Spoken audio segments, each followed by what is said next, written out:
నమస్కారం. భారత క్రికెట్ జట్టులో మరో కీలక మార్పు చోటు చేసుకుంది. శ్రీలంకతో ఆగస్టు 15 నుంచి ప్రారంభమయ్యే 2 టెస్టుల సిరీస్కు ముందు భారత జట్టుకు కొత్త ఫీల్డింగ్ కోచ్గా శుభదీప్ ఘోష్ బాధ్యతలు చేపట్టారు. శుభ్మన్ గిల్ నాయకత్వంలో భారత జట్టు ఈ సిరీస్లో బరిలోకి దిగుతుండగా, ఘోష్ తన కొత్త బాధ్యతలను ఈ సిరీస్తో ప్రారంభించనున్నారు. అయితే శుభదీప్ ఘోష్ ఎవరు? ఆయన నేపథ్యం ఏమిటి? భారత జట్టుకు ఎందుకు ఎంపిక చేశారు? ఇప్పుడు తెలుసుకుందాం. ఇటీవల ఇంగ్లండ్తో జరిగిన వైట్ బాల్ సిరీస్లో భారత జట్టు ఆశించిన ఫలితాలు సాధించలేకపోయింది. దీంతో కోచింగ్ సిబ్బందిలో మార్పులు జరిగాయి. అసిస్టెంట్ కోచ్ ర్యాన్ టెండోషేట్ తన పదవి నుంచి తప్పుకోగా, ఫీల్డింగ్ కోచ్ టి దిలీప్ ఒప్పందాన్ని కూడా బీసీసీఐ పొడిగించలేదు. జింబాబ్వేతో జరిగిన టీ20 సిరీస్ అనంతరం దిలీప్ పదవీకాలం ముగియడంతో ఆ స్థానంలో శుభదీప్ ఘోష్ను నియమించింది. శుభదీప్ ఘోష్ భారత దేశీయ క్రికెట్లో అనుభవజ్ఞుడిగా గుర్తింపు పొందారు. ఆటగాడిగా అస్సాం, రైల్వేస్ జట్లకు ప్రాతినిధ్యం వహించారు.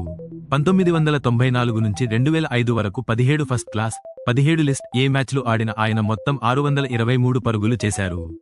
4 అర్ధశతకాలు నమోదు చేయడమే కాకుండా అద్భుతమైన ఫీల్డర్గా 16 క్యాచ్లు కూడా అందుకున్నారు. ఆటగాడిగానే కాకుండా ఫీల్డింగ్పై ఆయనకు ఉన్న అవగాహన అప్పుడే అందరి దృష్టిని ఆకర్షించింది. ఐపీఎల్లో కూడా ఘోష్కు మంచి అనుభవం ఉంది. 2014లో గౌతమ్ గంభీర్ నాయకత్వంలో Kolkata night riders IPL title గెలిచిన సమయంలో సపోర్ట్ స్టాఫ్లో ఆయన కీలక సభ్యుడిగా ఉన్నారు. అనంతరం ఢిల్లీ క్యాపిటల్స్ ఫీల్డింగ్ కోచ్గా కూడా సేవలందించారు. ప్రపంచస్థాయి ఆటగాళ్లతో కలిసి పనిచేసిన అనుభవం ఆయనకు ఎంతో ఉపయోగపడింది. జాతీయ క్రికెట్ అకాడమీ ఎన్సీఏలో కూడా శుభదీప్ ఘోష్ కీలక బాధ్యతలు నిర్వహించారు. తన స్వరాష్ట్రం అస్సాం జట్టుకు కోచ్గా వ్యవహరించడంతో పాటు బెంగళూరులోని ఎన్సీఏలో యువ ఆటగాళ్ల అభివృద్ధికి కృషి చేశారు.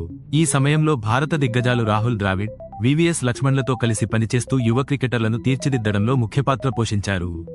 2021లో భారత మహిళల జట్టుకు కూడా ఫీల్డింగ్ కోచ్గా బాధ్యతలు స్వీకరించారు.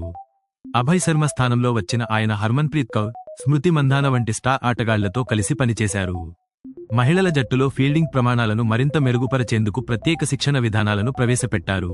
2023 ఆసియా క్రీడల్లో కూడా భారత మహిళల జట్టుకు ఫీల్డింగ్ కోచ్గా కొనసాగారు. ఇక ఈ ఏడాది జరిగిన అండర్-19 ప్రపంచకప్లో కూడా ఘోష్ కీలక పాత్ర పోషించారు. ఆయుష్ మాధ్రే కెప్టెన్సీలో భారత్ అండర్-19 జట్టు ప్రపంచకప్ గెలవడంలో ఫీల్డింగ్ కోచ్గా ఆయన విశేష కృషి చేశారు. యువ ఆటగాళ్లలో చురుకుదనం, ఫిట్నెస్, అద్భుతమైన ఫీల్డింగ్ నైపుణ్యాలను పెంపొందించడంలో ఆయన చేసిన పని ప్రశంసలు అందుకుంది. ఇప్పుడు అదే అనుభవంతో భారత సీనియర్ జట్టులోకి అడుగుపెడుతున్నారు. ప్రపంచ టెస్ట్ ఛాంపియన్షిప్ పాయింట్లు అత్యంత కీలకంగా మారిన ఈ సమయంలో శ్రీలంకతో జరిగే టెస్టు సిరీస్లో భారత జట్టు ఫీల్డింగ్ మరింత మెరుగుపడాలని అభిమానులు ఆశిస్తున్నారు. శుభదీప్ ఘోష్ రాకతో భారత జట్టు ఫీల్డింగ్లో కొత్త ఉత్సాహం కనిపిస్తుందా? యువ ఆటగాళ్లకు ఆయన మార్గదర్శనం ఎంతవరకు ఉపయోగపడుతుంది అనేది ఆసక్తికరంగా మారింది. మరి భారత కొత్త ఫీల్డింగ్ కోచ్ శుభదీప్ ఘోష్ గురించి మీ అభిప్రాయం ఏమిటి? ఆయన భారత జట్టుకు ఎంతవరకు ఉపయోగపడతారని మీరు భావిస్తున్నారు? మీ అభిప్రాయాన్ని కామెంట్స్లో తెలియజేయండి. వీడియో నచ్చితే లైక్ చేయండి, షేర్ చేయండి. అలాగే ఇలాంటి తాజా క్రికెట్ అప్డేట్స్ కోసం మా ఛానల్ను తప్పకుండా సబ్స్క్రైబ్ చేయండి.